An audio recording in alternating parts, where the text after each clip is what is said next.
Hello and welcome. It's finally time. We have waited and waited and waited, but it's finally time for Magnus Protocol Season 2, Episode 1.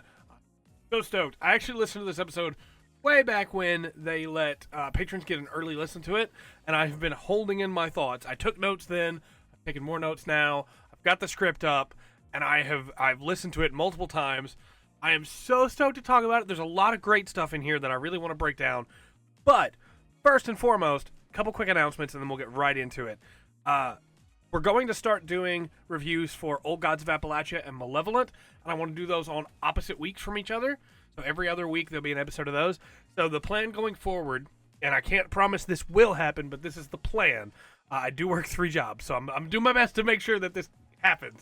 But the plan is to take and record the episodes on Tuesdays for Magnus when they go up on Patreon, and then for them to go up on Thursdays. Also, hopefully, record the episode of Old Gods of Appalachia or Malevolent on Tuesday night as well. And then after Thursday, probably Friday or Saturday, one of those will go up each week is the hopeful plan. We'll see how that goes. I'm really excited about it, but anyway, we need to talk about Magnus. That's what you're here for today. You're not here to talk about updates. So, without further ado, episode 31, Compartmentalising.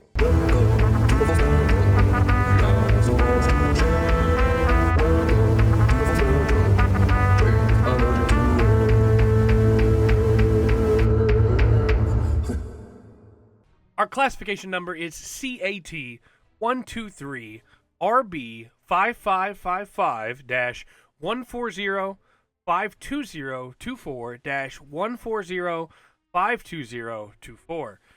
Integration, organic, computer, hardware.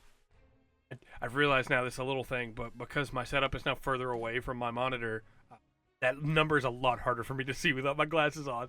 Anyway, so this is our return to Magnus Protocol, and it picks up pretty much right after the end of Season 1. Things are not good for most of our characters. Alice and Gwen have found Colin. What's left of Colin. And there's some really interesting things here that I want to get into, more specifically, like what Freddy does here. But the fact that they find Colin's hand in the server rack, but there's no blood at all. How did Freddy do it? So we get a case, as it were, right, from Freddy explaining to them what happened, because it seems like Alice and Gwen are confused. And, Freddy, he's a good guy. He just wants to make sure that everybody knows what happened.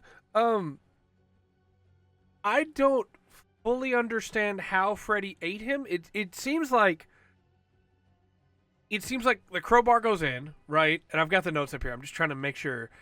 And then he's dragged in. So I'm assuming like cables came out and attached and pulled. And then he's trapped in a combination. This is from the transcript, which again, if you're not reading the transcript when you listen to these, really recommend that you do. But if you don't, it's okay. I'll bring up stuff that I think is super important. He's trapped in a combination of pneumatic press, grinder, and hard drive. And that is really interesting, really terrifying, right? But the fact that as he's screaming, his screams start to become digital as he is absorbed into the machine, even as it's digging into his flesh and dragging him in and eating him, it is making him a part of it. And we get the incredible, I guess I should have said spoilers, by the way, at the start of this. I'm going to spoil the entire episode. You should be used to that by now, I hope. But we get the recording we get the case with all of the metals and minerals that are expunged, that are discarded, because Freddy doesn't need those. Also, just a really quick fun thing, the JMJ error came back null because it couldn't purge the JMJ error as it tried to clear through. JMJ error continues to exist within the system. But we did that whole big thing on alchemy. So we have oxygen, carbon, hydrogen, nitrogen, calcium, phosphorus, potassium, sulfur, sodium, chlorine, magnesium, and trace minerals. And if you remember, those are used not just in alchemy, but those are used in some very interesting things in alchemy. We got into, if I start throwing out the words here, then I have to do the captions for them all. But we got into like citrinitas and exposing to the light and all the things there. There is a very interesting process here that is not just, hey, it had to shed the minerals, because why would they all be named off like that? I mean, it does add to the horror for sure, but I think there's definitely something else about it. Freddy has no need for these things anymore. And it makes me, just a little crackpot theory, I'll put the tinfoil on for just a second. Has Freddy become a philosopher's stone? Probably not. That's probably reaching, and this is probably just for the horror's sake of it. But I can't help but see a list of minerals and go, there's salt in there. There's important stuff in there. There's potassium in there. And obviously, again, those are the things that make up the human body. It's not necessarily that this is alchemical in nature, but it feels interesting. You know, part of alchemy, you're trying to take that prima materia and purge the dross from it to make something beautiful and make the true form of matter, right? To make that philosopher's stone. So, yeah, just something to think about. Also, the fact that then it says extension Becker resolved. And just the moment when it says administrator privileges revoked. Oh, my heart. Poor Colin, man. It's possible his voice will still come up. Later on, we see Freddy making photocopies of his face. And, you know, Alice comments on how Colin, I'm already combining the two in my mind, how Colin would have hated that. He wanted to, you know, reduce paper waste. We also have some really interesting stuff here. I want to talk about, before we get into Sam and the exclusion zone and everything there, because I feel like that's going to take over the rest of this episode. I want to talk about Gwen and Alice and Celia. And you have Celia, who keeps telling herself that Sam will be okay and everything will be all right. She's lying to herself to try and make herself feel better. You have Alice desperate to get Celia back on board so that they can find Sam. And then, of course, you have Gwen, who is losing it. She is desperately trying to cling to the little bit of power that she finally has been able to find in her life, finally been able to make for herself in her life by betraying people. She refuses to give it up, even though it would honestly be the better choice to try and get a hold of Lena. That is absolutely going to bite them. And the fact that at the end of this, Gwen's entire choice is, all right, so Colin's dead and in the machine and Sam's gone, but you got casework piling up, man. You need to get back in there and do it. Like, yeah, no, I believe it. That fits for her character, absolutely. But that is going to bite her. No way it doesn't. She needs help. She's so far in over her head that she is in the Marianas Trench at this point. She needs help, and she's not going to ask for it. And I am all for seeing where this train takes us. You know, I'm here for it. So finally,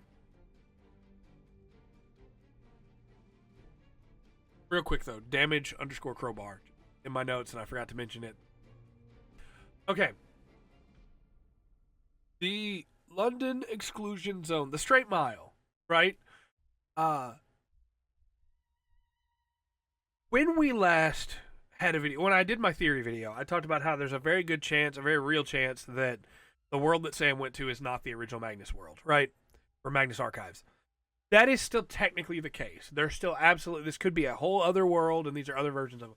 I don't think it is. I think it's pretty clear based on a couple context clues here that either this is the Archives world, or this, I almost said Magnus world again. We're talking protocol. I can't just say Magnus. Or this is a world that has had the exact same thing happen in it.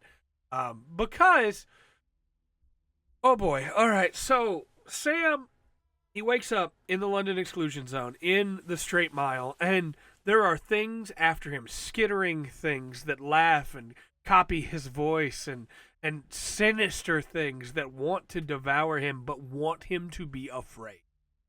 These are probably either avatars that remained after the end of Archives, or these are creatures that are still around, kind of like the not them, something that is not the stranger but comes from the stranger, right? And specifically, there is a moment here where Warden Dave, we're going to get into the Wardens in just a second, where Warden Dave tells Sam to start whistling and whistle something jaunty, something fun. And Sam starts whistling Entry of the Gladiators. And Dave is immediately like, not circus music. So we believe that these are still stranger creatures that are around, stranger abominations, right? And the idea of a post-archives world where humanity has continued and moved on and they're slowly taking back the world and people are having to deal with the fallout of their domains and try to recover from it and everything that happened. And some of them are doing great, but most of them are not.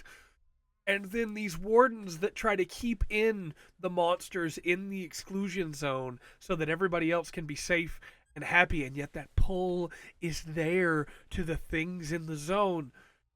That is so much fun. That is so brilliant. That as much as I have really enjoyed Protocol's world, that's all I care about now. That is 100% my jam. I want to see people recover and not recover from their domains in a world haunted by the memory of monsters that they try to pretend are no longer there. That is so cool. So, anyway, I'll stop raving here. We have creatures. We have wardens. We get Warden Dave, and we get Warden... Did I write her name? Heidi. Warden Heidi. And there is a captain of their little group, and it's Georgie. More specifically, Georgie P, as the transcript calls Georgie. Also, the APV is named Gertrude. So yet again, Georgie asks Sam if he's come from a domain, if he's recovering from his domain, if he's a dreamer, a cultist, if he's been possessed. Saying that's an incredibly interesting premise because they can't figure out how he got there, but he's not the only one that got there. Error, the archivist, did too. And the archivist unfortunately finds Heidi. And Heidi does not survive the encounter. But before we get to Heidi, I want to jump to something. I'm going to grab my notes here and just drag down. I want to jump to something Georgie says that I think is really interesting. He says there was a breach alert. Or there wasn't a breach alert. That means they have a full, system. And the most interesting thing that you may be like, well, of course they do. They're trying to keep these things in. The most interesting thing to me about that is that they have a warning system. They have a breach alert. They have a full system to keep these things in. I wonder how much that messes with people that were in domains centered around the eye. Because as we see here, Heidi becomes a warden because she was in a domain centered around the eye. And she wants to keep watch on these things. And so stuff like that makes me go, what is the emotional and spiritual and mental drain on people because of this? I want to see this world recover, but slowly. I want to see aspects of, hey, here's a priest, and you can go for any religion there. I don't care. Just whatever religion, priest, having to come to terms with the fact that their faith was not strong enough to protect them from this thing that happened. Here's a psychiatrist that is having to deal with the fact that their desire to dig into people fed into the eye, and now how do they move forward in this life? What do they do as a job now? Do they continue trying to be a psychiatrist because people need therapy, or are they not able to do the work anymore? I want to get into a grocer whose entire job was to put up things for display and how that fed into that desire to be seen. And I know so far all I've talked about is the eye, and the fears have left, right? But their touch remains. The damage that they did is still around. And I really, really want to dig into that. I'm just saying I might have an idea for a parody episode. But I also want to mention here, Dave hesitates to leave Georgie alone with Sam And it could be because, hey, you're the captain and I don't want to leave you alone. But it also could be because there could be some things that have come in that pretended to be people still. Either way, Sam passes out at one point as Georgie's trying to take notes. She's trying to understand and make sense of what's happened. Sam does not understand. He's very confused. He passes out. And then we get Heidi. And also, just real quick, as I get through my notes here, Gwen does shut down any travel through the Hilltop Center. I don't know. I almost said Helltop Center, which is kind of fitting. I don't know that Alice would listen to her anyway, but Warden Heidi. She finds a tape recorder. And her response is, still here then. You'll remember at the end of Archives, Basira finds a tape recorder. I wonder if they've been finding them everywhere. Because then Heidi is shocked that it's still running and gets scared. That's when the archivist approached. Also, the archivist is no longer all in caps. And I don't know what that means in the transcript. I don't know what the difference is now that it's not in caps anymore. I don't know what that means for this story. But I feel like it means something. I don't think that's a mistake. Could be, but I don't think it is. And then Heidi gives us a wonderful statement. Chilled me to my bone. My grifter's bones, but of the beady camera eyes pushing ever nearer, scanning for a slip, a shutter, a crack in the facade. I would never have believed if you had told me that you could tell me a scary story about cameras following somebody, that I'd be like, oh yeah, that could be horrifying. But it is. The fact that they would trip each other up to get moments, seconds of peace where they're not being recorded is crazy interesting. I love it. And the great and terrible eye that watched it all above the dancing cameras. Look, I know some people have said protocol started slow for them. I absolutely understand. I get it, right? I think it was good. I think that start was wonderful. I don't think it was that slow. A man turned into a tree within the first couple episodes, and it was horrifying. I go back to that every time. That's such a well-written episode. There is just something about the way this series explains here that is not just gripping, it's not just riveting, it's understandable. I think that's why this series is so popular, why it's had such a big effect on so many people, why so many people make it their entire identity, right? And I don't blame them. 100%. There are still days where I'll make a reference to my wife when we're out doing something. I'm like, oh, the eye's watching, just pointing to a security camera or something. They'll give me a look, like, why? And I can't help myself, And it's because of writing like this. There is something so evocative about that. Again, I don't always mean to bring up Chambers and Lovecraft and so many others, Ito and so many other wonderful horror authors, but that is what makes those stories resonate with, right? Is dialogue like that. It's almost poetic, right? But it's poetic in the opposite way of like poetry makes you feel, oh, that's hurts me or that heals me or that touches me to my soul. Whereas this is, oh, that's terrifying in the best way. I wanted to bring up one last thing here. She mentions that they all knew about the Magnus Institute, the weirdos next door, grand old building where people took their ghosts and their stories and got nightmares in return. It's just so interesting to have that context on it now, because before, when you're reading through or listening through, I guess, Archives, you don't get that right away of people go there and they leave worse than they came. But that's what happens by the end of it. Absolutely. People leave and they're feasted on by Jonathan Sims, and it's very interesting. And I said that was the last thing, but I have one more thing. It's a wonderful statement. I'm not going to go through the whole thing, but I did want to mention the scars that Heidi carried, how when the tower fell and the eye closed, the scars didn't go away. When the archivist died, his face still burned into her mind. The scars didn't go away. When she picked herself up in a cracked but unbroken world, when people started to use words like recover, rebuild, renew, scars didn't go away. And they won't, right? Even the people that are saying recover, rebuild, renew, the scars are still there. That's the thing about scars, right? You can have them surgically covered up or even surgically removed, and they do fade sometimes. But on their own, they don't go away. They're always there. You know, I can look down at my hands and see the scars that I've gathered over the years, and each one tells a story, and not all of them are good stories, you know? They don't just go away.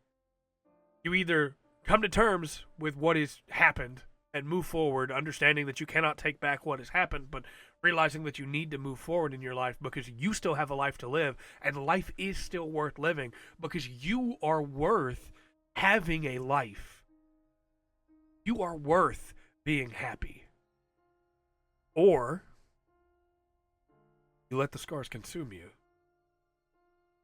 Don't see the joy. Don't see the sun. See the flowers. Feel the wind. Fade away.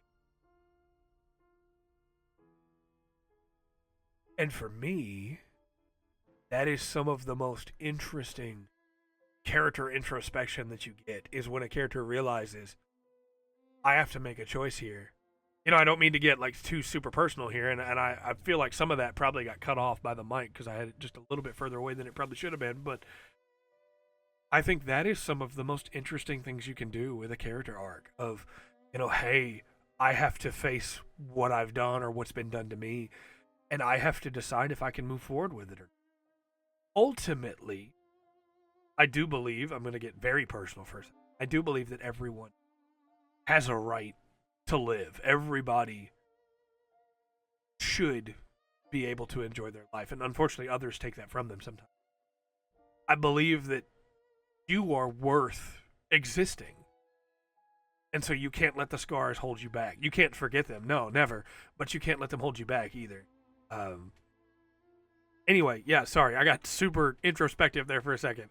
My point being, the scars are a part of you, whether you want them to be or not, unfortunately. And you can either let them consume you, or you can accept what's happened, even if it's terrible. And I'm not saying, I feel like I'm getting real introspective here, and I'm not trying to tell anybody how to live their life. But you have to choose whether you want to move forward or not. And again, you'll see them every time, right? But it's your choice. And Heidi chose to move forward. She chose to be a force in the world, to protect others, to keep an eye on these things, to watch them the way they watched her. And I just think that's really cool. She's not in the story very long, but she absolutely got my respect. You know, I might cut that entire section.